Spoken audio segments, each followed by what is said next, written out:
Hello बच्चों, कैसे हैं आप? कैसी चल रही है पढ़ाई? बच्चों, लास्ट क्लास में हमने अपना कोरिलेशन का टॉपिक ऑलमोस्ट कंप्लीट कर लिया था और मैं उम्मीद करता हूं कि आप लोगों ने प्रॉपर्टीज, फॉर्मूलेज, क्वेश्चंस को रिपीट कर लिया होगा और जो मैंने आपको वर्क दिया है वो आप लोगों ने वर्क डन कर लिया होगा।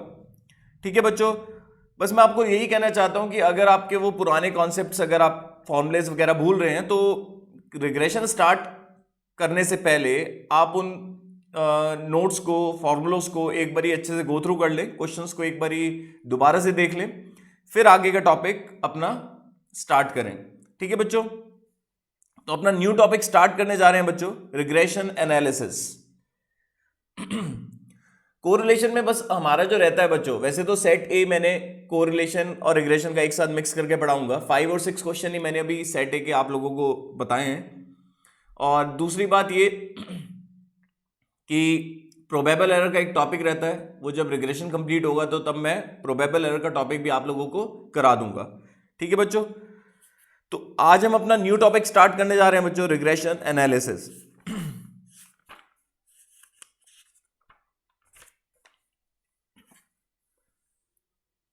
रिग्रेशन एनालिसिस में क्या होगा बच्चों, हमारे पास एक्स और वाई बाइवेरिएट डाटा होगा। अब तक हमने क्या पढ़ा बच्चों कोरिलेशन में? कोफिशिएंट ऑफ कोरिलेशन हमने एक टर्म पढ़ी थी और वही कंप्यूट करा था पूरे चैप्टर में। उससे क्या पता लगता है बच्चों कि वेरिएबल्स जो हैं वो आपस में कितने रिलेटेड हैं। एक तो अमाउंट पता लगता था कि एसोसिएशन किस लेवल का है, और एक डायरेक्शन पता लगती थी साइंस से कि पॉजिटिव कोरिलेटेड है या फिर नेगेटिव कोरिलेटेड है।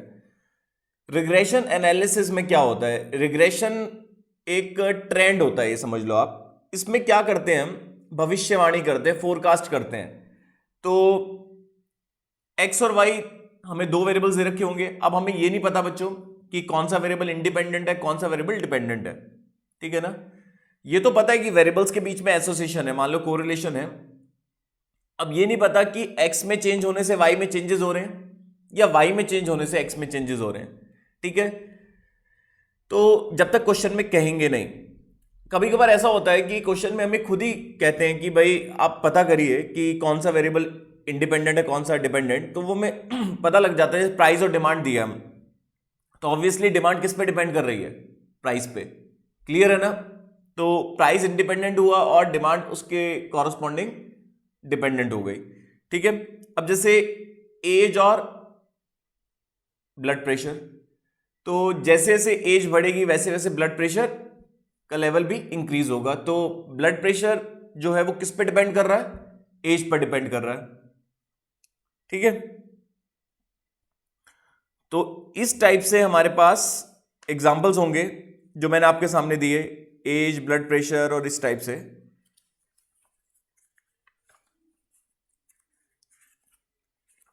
इतना क्लियर हो गया आप बच्चों को? ठीक है, तो इस रिग्रेशन एनालिसिस में हमें क्या करना है? एक ट्रेंड लाइन फाइंड करनी है। वो अलग बात है कि लाइन बने या नहीं बने। अगर आप 2D प्लेन पे पॉइंट्स को प्लॉट करोगे तो जरूरी नहीं है कि पॉइंट्स का स्कैटरनेस ऊपर की तरफ है, बट जरूरी नहीं है कि सारे के सारे पॉइंट्स लाइन पे लाई करें। आप सुन रहे हैं ना मेरी बात? मैं क्या कह रहा हूं सभी बच्चों को? पॉइंट्स का फैलाव अगर ऊपर की तरफ जा रहा है, पॉइंट्स का फैलाव अगर ऊपर की तरफ जा रहा है, तो इस टाइप से जैसे हम देखें,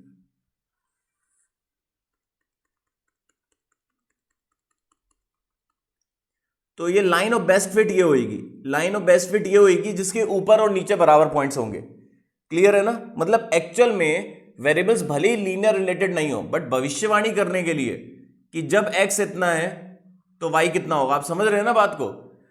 जब एक्स इतना है तो वाई कितना होगा, मतलब जब एडवर्टीजमेंट और सेल्स हो गया। जनरली जो सेल्स है वो किस पे डिपेंड करती है? एडवर्टीजमेंट पे। तो sales is dependent on advertisement. तो जब एडवर्टीजमेंट इतना होगा तो इतना करेंगे तो उस पॉइंट पे सेल कितनी होगी, तो हम भविष्यवाणी कर पाएंगे। तो इस चैप्टर में, पिछले चैप्टर में तो हमें यह पता करा हमने कि एक्चुअल में वेरिएबल्स कितने रिलेटेड हैं और किस डायरेक्शन में रिलेटेड हैं। तो वो किससे पता लगता था? एक टर्म होती थी कोफिशिएंट ऑफ कोरिलेशन।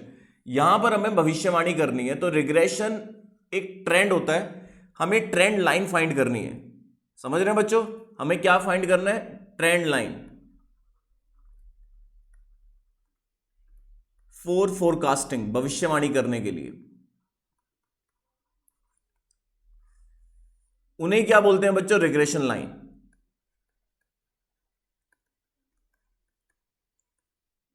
इतना क्लियर हुआ या नहीं हुआ? और वो रिग्रेशन लाइन कौन सी होती है? लाइन ऑफ बेस्ट फिट, जिसके ऊपर और नीचे बराबर पॉइंट्स हो।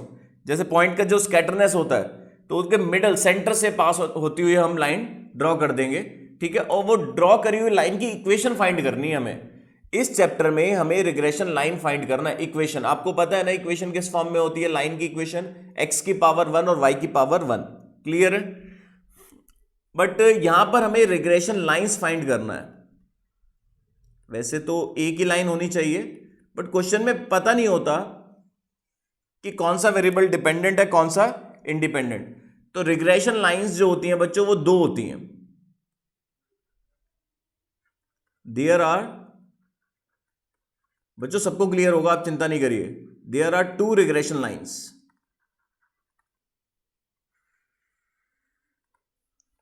ठीक है बच्चों, कितनी नंबर ऑफ रिग्रेशन लाइंस भविष्यवाणी करने के लिए? दो होती हैं। उन दोनों लाइंस के बारे में मैं आपको एक्सप्लेन करता हूं।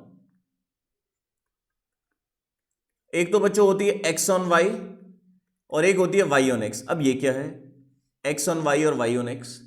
एक्स ऑन वाई, थोड़ा लैंग्वेज में आपको क्लियर करता हूं। एक्स ऑन वाई का मतलब है कि x is dependent on y. X is dependent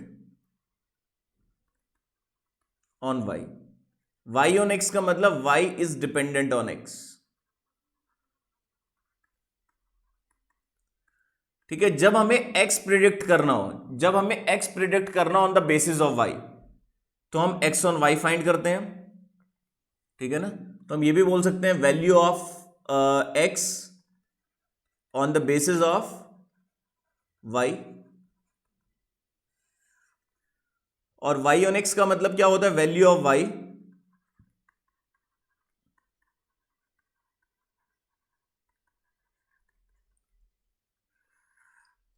जब आपको y प्रिडिक्ट करना on the basis of x, तो आप y ऑन x फाइंड करते हैं। इतना क्लियर हुआ या नहीं हुआ? ठीक है, तो लाइन ऑफ बेस्ट फिट ही बच्चों क्या होती है? लाइन ऑफ बेस्ट फिट बोलते हैं इसे, line of best fit.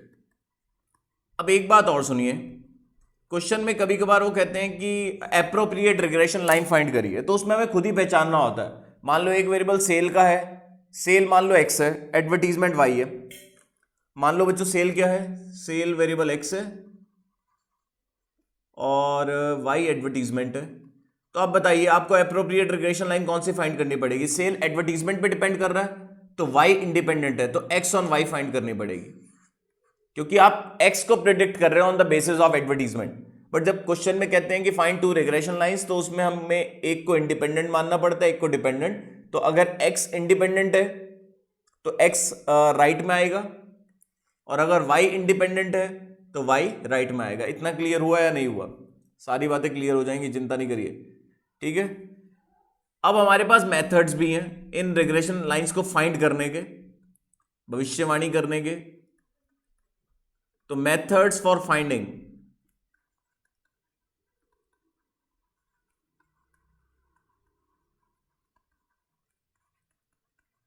Methods for finding regression lines. कौन कौन से मेथड्स हैं रिग्रेशन लाइंस फाइंड करने के? हमारे पास दो मेथड हैं। एक तो बच्चों मेथड का नाम है कोफिशिएंट मेथड, और दूसरे मेथड का नाम है लीस्ट स्क्वायर मेथड। ये नोट कर लो आप।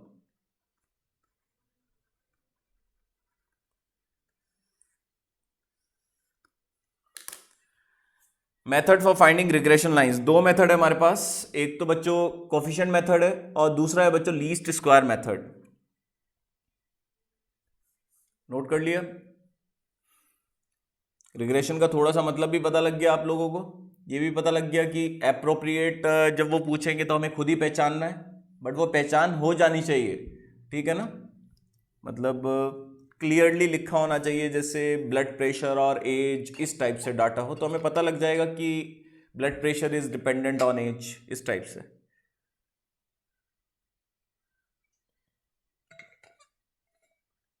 प्रॉफिट्स और investment, profit is dependent on investment. Clear है या नहीं है? ये सारी बातें क्लियर है ना? तो वहां हमें खुद ही पहचान करना पड़ेगा। तो चलो सबसे इंपॉर्टेंट और सबसे मेरा जो ध्यान रहने वाला है बच्चों, मैं सबसे आखिरी में लीस्ट स्क्वायर बता देता हूं कि ऐसा होता है, बट मेरा फोकस बच्चों कोफिशिएंट मेथड पे ही है। थोड़ी सी चीज बच्चों आपको रटवाऊंगा, ठीक है? रटवाने के बाद वो क्लियर हो जाएंगी, चीजें याद हो जाएंगी मतलब। तो आ जाओ बच्चों, हेडिंग लिखिए कोफिशिएंट मेथड। इन दोनों ही मेथड में हमें दो लाइंस फाइंड करनी है, तो वही मैं आप लोगों को बताना चाह रहा हूं। एक तो हमें फाइंड करना है बच्चों कोफिशिएंट मेथड से x on y. Coefficient method के दो पार्ट नहीं है, विद कोफिशिएंट मेथड में हमें दो लाइंस फाइंड करनी है, एक्स ऑन वाई और वाई ऑन एक्स, ठीक है? अब आपको पता है एक्स ऑन वाई में एक्स उल्टे हाथ पे आएगा, एक्स डिपेंड कर रहा है। तो बच्चा फॉर्मूला लिखने जा रहा हूं, यही मैं चीज कह रहा था आपको कि थोड़ा सा आप मेरी, बस मैं आपको ये जरूर बार बार बोल रहा हूं, ये जरूर बार बार बोल रहा हूं कि आपके पुराने फॉर्मुलेज नोट्स बहुत अच्छे से प्रिपेयर होने चाहिए भाई। स्टैट्स में फॉर्मुलेज के जो नोट्स हैं, थ्योरी के जो नोट्स हैं, पॉइंटर्स हैं, वही काम आएंगे बच्चों। तो एक्स ऑन वाई का फॉर्मूला क्या होता है बच्चों? X minus x bar is equal to b x y into y minus y bar. ये फॉर्मूला आपको याद रखना है। एक्स और वाई तो वेरिएबल है, इनमें तो इक्वेशन ही आती है, आपको पता है, सब बच्चों को पता है। इक्वेशन जो होती है लीनियर इक्वेशन, वो एक्स और वाई में आती है। चलो इसी पैटर्न से अब आप कहेंगे सर बी एक्स वाई क्या होता है? 2 मिनट रुकिए, अभी बताऊंगा।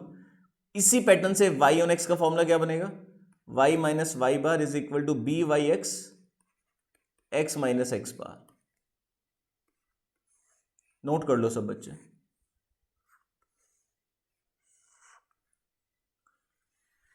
तो वही मैंने बोला था कि पिछले चैप्टर में कोरिलेशन में तो अमाउंट ऑफ कोरिलेशन पता लगता था विद डायरेक्शन पता लगता था कि वेरिएबल्स कितने रिलेटेड है, बट यहां पर तो हमें ट्रेंड लाइन फाइंड करनी है।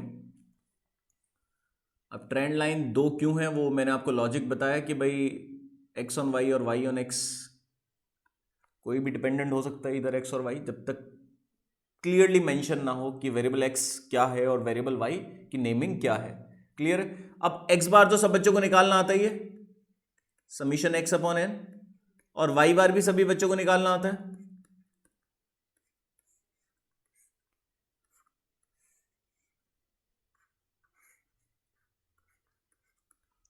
अब हमें क्या निकालना है? देखो बी एक्स वाई और बी वाई एक्स नहीं पता, तो b x y and b y x बच्चों क्या होते हैं? Are regression coefficients. बच्चों यही चीज है तो थोड़ी सी आपको याद रखनी है। मैंने आपको बोला ना कि मैं आपके साथ हूं, बिल्कुल करा दूंगा। इनके फॉर्मूलेज हमें पढ़ने हैं, ये चीज पता करनी है, ये हमें नहीं पता। इतना क्लियर हो गया? अब थोड़ी हेल्प करिए, पुराने फॉर्मूलेज आप लोगों को अच्छे से क्लियर होने चाहिए, उसके बिना दाल नहीं गलने वाली। तो एक काम करते हैं, मैं आपके सामने लिखने जा रहा हूं बच्चों बी एक्स वाई का formula. X minus x bar is equal to b x y. हाँ, बी एक्स वाई का फॉर्मूला देखो क्या क्या बनेगा? Coefficient of correlation into S D of x upon S D of y. ये learn करना है, हाँ ये भी लर्न करना है। इसी पैटर्न से बी वाई एक्स का क्या बनेगा? Coefficient of correlation into S D of y upon S D of x. इतना क्लियर हो गया सभी बच्चों को? अब इसके आगे भी कंटिन्यू करते हैं। आर निकालने का फॉर्मूला क्या होता है? Covariance upon S D of x into S D of y. Sorry बच्चों, ये नहीं कटेगा, ये नहीं कटेगा, सॉरी, ये और ये कटेगा। तो फॉर्मूला क्या निकल के आया बच्चों? Covariance upon variance of y. तो बच्चों ये भी याद होना चाहिए, ये भी याद होना चाहिए, क्योंकि पता नहीं ना कि वो इंफॉर्मेशन किस हिसाब से दे। तो बी एक्स वाई का ये बना, इसी तरह से बी वाई एक्स का भी बना लो, covariance upon variance of x. इससे पता लग जाएगा, एक्स बाद में आ रहा है तो अपॉन में एक्स। इतना क्लियर हो गया सभी बच्चों को? अब कोवेरियंस का डायरेक्ट फॉर्मूला, क्योंकि पहले हम डायरेक्ट याद रखेंगे। कोवेरियंस का डायरेक्ट फॉर्मूला क्या होता है? Summation small x y upon n, जब हम एक्चुअल मीन से डेविएशन लेते हैं। याद आ गया बच्चों? इसके बिना तो बात बनेगी ही नहीं, फॉर्मूलों के बिना। याद है? Summation small x y, covariance का बड़े वाला फॉर्मूला भी होता है, summation d x d y upon n minus summation d x upon n into summation d y upon n, जब हम एज्यूम मीन से डेविएशन लेते हैं। और जब हम जीरो से डेविएशन लेते हैं, summation capital x y upon n minus summation x upon n into summation y upon n, but ये तो डायरेक्ट है। तो वेरिएंस का भी डायरेक्ट फॉर्मूला रूट नहीं आता, मीन से डेविएशन का स्क्वायर। तो ये क्या फॉर्मूला बना, summation x y upon summation y square बच्चों, ये बी एक्स वाई का बन गया। इसी तरीके से बच्चों बी वाई एक्स का क्या बनेगा, summation small x y upon summation x square. तो ये रिग्रेशन कोएफिशिएंट का डायरेक्ट मेथड हो गया। अब स्मॉल एक्स कैसे निकालोगे, एक्स माइनस एक्स बार करके। स्मॉल वाई कैसे निकालोगे, वाई माइनस वाई बार करके। इतना सभी बच्चों को क्लियर हुआ या नहीं हुआ? क्वेश्चन भी कराऊंगा बच्चों मैं।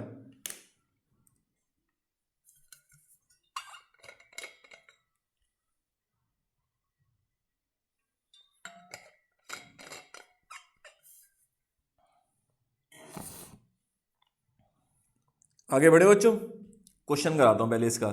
वैसे फॉर्मूला एक बार देख लीजिए कोएफिशिएंट मेथड का क्या होता है। X minus x bar, x on y का, x minus x bar is equal to b x y into y minus y bar, और y minus y bar is equal to b y x into x minus x bar. चलो फिर b x y का ये formula, r into s b x y में, y बाद में तो y upon में आएगा, r into S D of x upon S D of y. तो बी वाई एक्स का क्या होगा, r into S D of y upon S D of x. ठीक है, फिर आर का formula covariance upon S D of x S D of y कटा, फिर covariance upon variance of y. और जब हम एक्चुअल मीन से डेविएशन लेते हैं तो आपको पता ही है वेरिएंस का फॉर्मूला छोटा सा होता है, एस डी का फॉर्मूला छोटा सा होता है। ठीक है, कोवेरिएंस का भी छोटा सा है। ठीक है, अब एक्चुअल मीन वाला हो गया। अब हम बच्चों क्वेश्चन करते हैं। ये वाले क्वेश्चन हमें कहां मिलेंगे, सेट सी, सेट सी खोलते हैं, पेज नंबर 18.51 है शायद।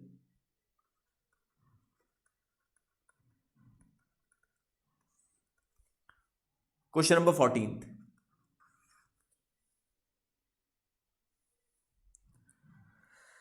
चलो करते हैं बच्चों, रिग्रेशन कोएफिशिएंट फाइंड करते हैं। बी एक्स वाई का फॉर्मूला होता है, देखो देखो देखो, summation small x y upon summation y square. तो इसके लिए दो कॉलम खींचने पड़ेंगे, स्मॉल एक्स और स्मॉल वाई। चलो पहले कैपिटल एक्स लिखते हैं, 38 23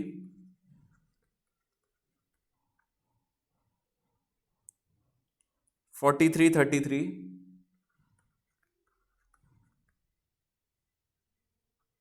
and 28।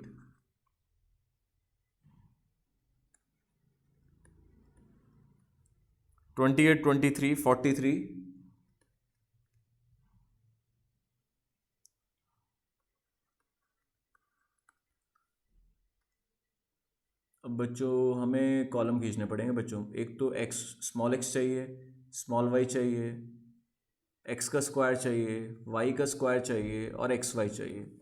तो पहले तो हमें ये एक्स माइनस एक्स बार, बच्चों बस यही लिखने पड़ेंगे, यही लिखने पड़ेंगे, बाकी तो फिर कैलकुलेटर पे हो जाएगा।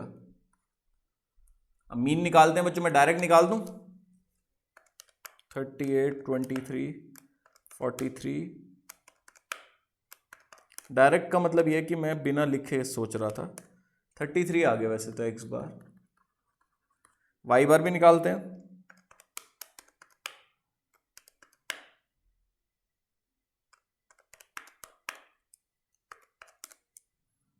वाई बार आ गया 28। 33 से अगर डेविएशन लेंगे बच्चों तो क्या आएगा, ये आ जाएगा +5, ये आ जाएगा -10, ये आ जाएगा +10, ये आ जाएगा 0 और ये आ जाएगा बच्चों -5। ठीक है बच्चों, 0 ही आ रहा है।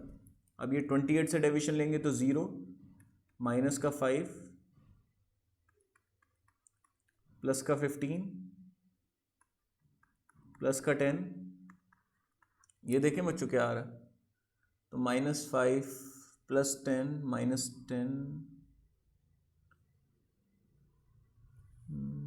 क्या आ रहा है बच्चों, देखो देखो 10 और 15। हाँ बच्चों ये भी 0 आ रहा है। तो मीन से डेविएशन का सम 0 है, तो ये हमारी कैलकुलेशन की बिल्कुल पहचान है। अब मैं x के स्क्वायर का सम करता हूँ। वैसे बच्चों मैं डायरेक्ट कर सकता हूँ, 25 आएगा, फिर 10 का स्क्वायर 100 आएगा, फिर उसका भी 100 आएगा, दोबारा 10 है और फिर 25 है।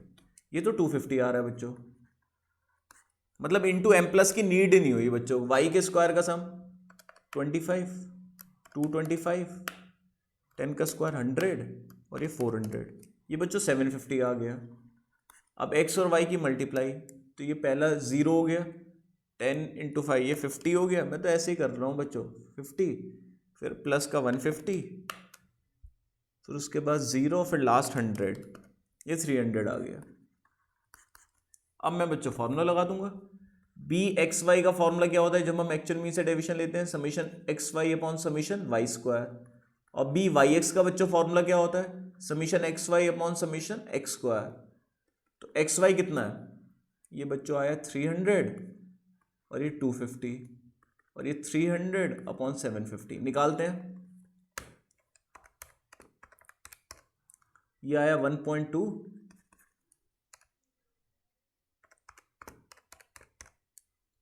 ये 0.4। हमसे पूरी रिग्रेशन लाइन तो पूछी नहीं थी, सिर्फ हमसे क्या पूछ रहे थे? The two regression coefficients. तो हमसे सिर्फ रिग्रेशन कोफिशिएंट्स ही पूछ रहे थे, ठीक है। अगर इक्वेशन पूछते तो फिर हम इक्वेशन भी निकाल देता हूं। मैं इस क्वेश्चन में इक्वेशन भी निकालता हूं। तो बच्चों आ जाओ इक्वेशन निकालते हैं। तो x ऑन y का बच्चों फॉर्मूला क्या बनेगा? x minus x bar is equal to b x y y minus y bar. x bar मेरे हिसाब से 33 था और बी एक्स वाई बच्चों कितना निकाला मैंने? 1.2। 1.2 को बच्चों 12/10 लिखेंगे तो ज़्यादा ठीक रहेगा, मतलब इक्वेशन बनाने के लिए पॉइंट वगैरह में कोफिशिएंट्स नहीं लिखते हैं। तो 1.2 को हम लिख सकते हैं 12/10, 6/5, ठीक है बच्चों। और ये y माइनस वाई बार, अब क्रॉस मल्टीप्लाई चलेगा तो ये 5x 165 6y माइनस 168। थोड़ा सॉल्व करें बच्चों, तो ये आ गया बच्चों 5x minus 6y plus 3 is equal to 0। ये तो हो गई हमारी x ऑन y, ठीक है।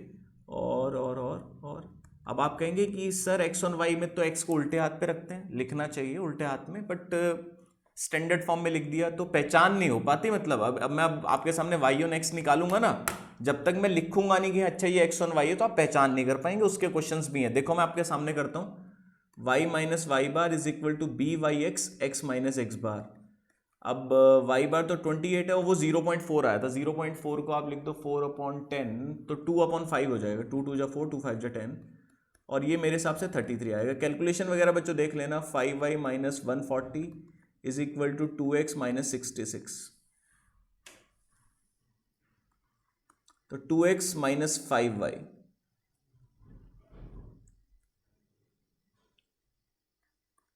टू एक्स माइनस 5y 140, ये 74 आ गया। अब बच्चों देख लो, अब दोनों इक्वेशन मुझे एक जैसी लग रही है ना, ठीक है ना। अब जब तक मैं बोलूंगा नहीं कि ये x ऑन y है और ये y ऑन x है, तो आप कैसे क्लियर कर पाएंगे? तो उस टाइप के क्वेश्चंस भी हम पढ़ेंगे, बट आपको रिग्रेशन लाइन तो निकालनी आ गई ना कोफिशिएंट मेथड से।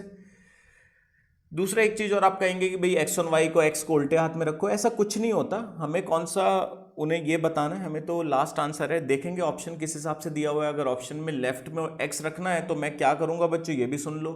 इस -33 को इधर आके प्लस ले आऊंगा, इस -28 को इधर आके प्लस में ले आऊंगा, बस इतना कर सकते हैं। तो ये क्लियर हो गया। रिग्रेशन लाइंस आप लोगों को निकालनी आ गई। इसमें सिर्फ कोफिशिएंट पूछ रहे थे, बट हमने लाइन भी निकाल ली। अब मैं आपको कराता हूं क्वेश्चन नंबर 16, थोड़ी सी प्रैक्टिस करा देता हूं मैं। अब आपको रियलाइज तो हो गया होगा, देखो स्टैट्स में नोट्स की बहुत बड़ी अहमियत है, ये मैं आपको पहले ही बता दूं। स्टैट्स में अगर नोट्स आपके नहीं बने हुए तो बच्चों आपको दिक्कत आएगी।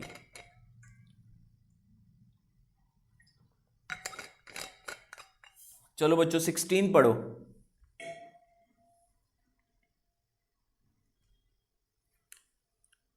16 में हमें ना x और y के लिए इंफॉर्मेशन दी हुई है। हमें x का मीन दिया हुआ है बच्चों, कितना है? 80।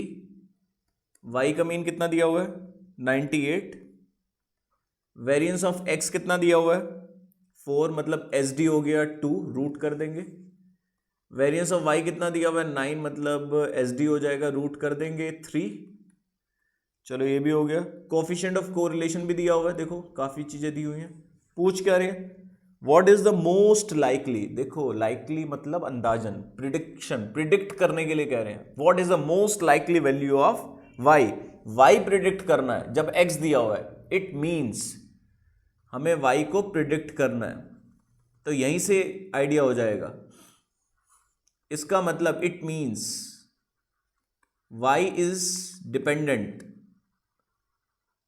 On x. तो कौन सी रिग्रेशन लाइन में हमें रखना है, y को डिपेंडेंट वाली लाइन में, और y को डिपेंडेंट वाली लाइन बच्चों कौन सी होती है, y on x, when y is dependent on x। तो y ऑन x का बच्चों फॉर्मूला लगेगा y minus y bar is equal to b y x x minus x bar. ठीक है बच्चों, अब आप कहेंगे x बार और y बार तो पता है, ठीक है पता है, बी वाई एक्स निकालना पड़ेगा। तो जैसी इंफॉर्मेशन दी हुई है, इस बार वो वाला फॉर्मूला नहीं लगेगा एक्स और वाई वाला जो पिछले क्वेश्चन में लगा था, क्योंकि उसमें एक्स और वाई पूरे पूरे दिए हुए थे। यहां तो इंफॉर्मेशन के हिसाब से r into S D of y upon S D of x, r तो है बच्चों 0.6, मैंने शायद 0.8 लिख दिया, ठीक है 0.6, एस डी ऑफ वाई कितना है, शायद 3 है और ये 2 है, 0.9 आ गया। फॉर्मूले में वैल्यू पुट करिए, y माइनस वाई बार कितना है 98, 0.9 इंटू एक्स माइनस 80। ये आपको सॉल्व करने की जरूरत नहीं है क्योंकि हम इक्वेशन तो पूछ ही नहीं रहे, बिल्कुल ऐसे ही छोड़ दो। अब ये हमारी y ऑन x है ना, यहीं पर ही पुट कर दो, y प्रेडिक्ट करना है जब x कितना है 90, तो जब x 90 है तो y कितना है,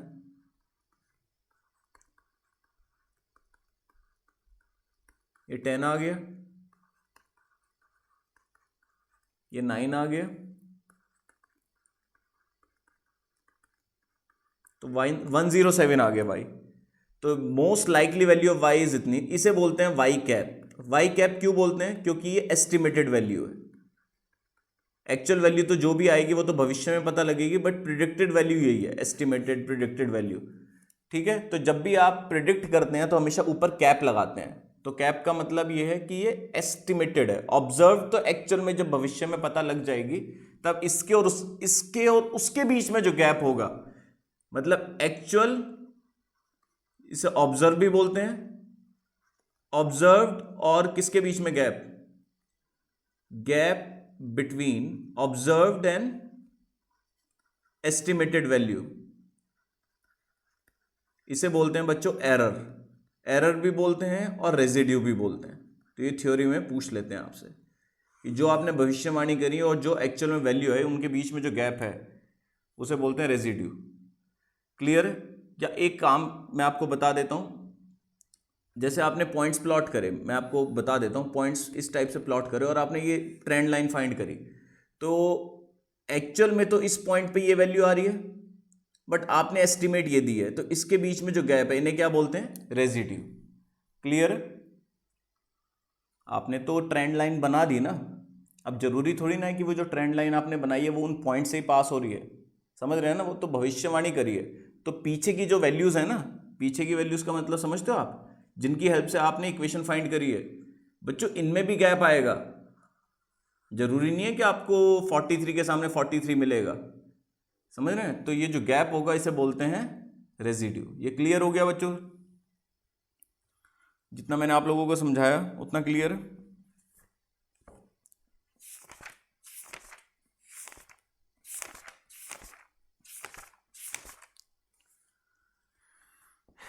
रिग्रेशन की प्रॉपर्टीज हैं बच्चों पेज नंबर 18.34 पर।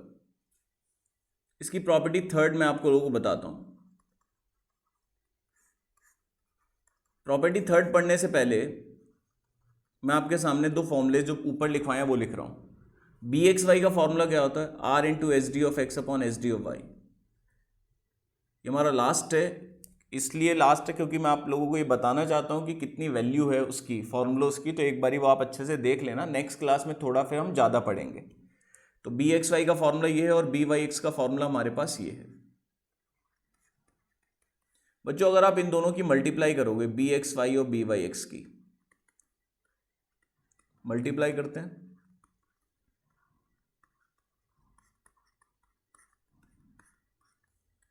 तो बी एक्स वाई और बी वाई एक्स की मल्टीप्लाई करके क्या आ रहा है, आर स्क्वायर।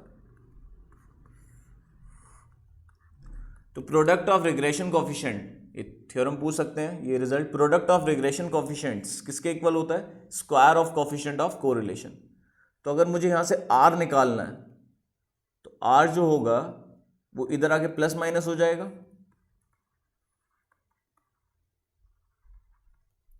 तो ये भी अच्छा रिजल्ट है। आर जो है वो दो वैल्यूज का ज्योमेट्रिक मीन है, दो वैल्यूज का ज्योमेट्रिक मीन तो अंडर रूट ए भी होता है ना। तो r is a simple geometric mean. R किनका ज्योमेट्रिक मीन है, जो रिग्रेशन कोफिशिएंट्स हैं। तो अगर आपके पास रिग्रेशन कोफिशिएंट्स हैं तो आप आर की वैल्यू निकाल सकते हैं। क्लियर है बच्चों? तो क्या लिखेंगे, r is a simple geometric mean between regression coefficients. इतना सभी बच्चों को क्लियर हो गया? R is a simple geometric mean between regression coefficient. अब आर की वैल्यू प्लस लेंगे या माइनस लेंगे, ये इंपॉर्टेंट चीज है ना। आर की वैल्यू प्लस लेंगे या माइनस लेंगे, ये इंपॉर्टेंट है। मेरी बात बहुत ध्यान से सुनिएगा सभी बच्चे। ये तो हमें पता है कि एस डी जो होते हैं वो एब्सोल्यूट मेजर ऑफ डिस्पर्जन है, ये तो हमेशा प्लस होंगे। तो इसका मतलब ये है कि आर अगर प्लस है तो आर अगर प्लस है तो ये भी प्लस है, ये भी प्लस है। आर अगर माइनस है तो ये दोनों भी माइनस है। इसका मतलब ये है आर की वैल्यू प्लस लेंगे या माइनस लेंगे वो किस पे डिपेंड करेगा, sign of b x y और बी वाई एक्स। और बी एक्स वाई और बी वाई एक्स दोनों के साइन आर पे डिपेंड करते हैं, समझ रहे हैं ना। आर अगर प्लस तो दोनों प्लस। तो इसका मतलब अगर बी वाई एक्स और बी एक्स वाई पॉजिटिव है तो आर क्या आएगा, पॉजिटिव। और अगर बी एक्स वाई और बी वाई एक्स दोनों नेगेटिव हैं तो आर क्या होगा, नेगेटिव। इसका मतलब तीनों के साइन सेम होते हैं, ठीक है। अगर ये दोनों माइनस हैं तो रूट के अंदर तो प्लस हो जाएगा, माइनस माइनस, बट बाहर माइनस आएगा। ये दोनों प्लस हैं तो बाहर प्लस आएगा। इसका मतलब आर बी एक्स वाई और बी वाई एक्स तीनों के साइन क्या होते हैं, सेम होते हैं। यही प्रॉपर्टी 3 में है। प्रॉपर्टी 3 आप लोग अच्छे से पढ़ लेना।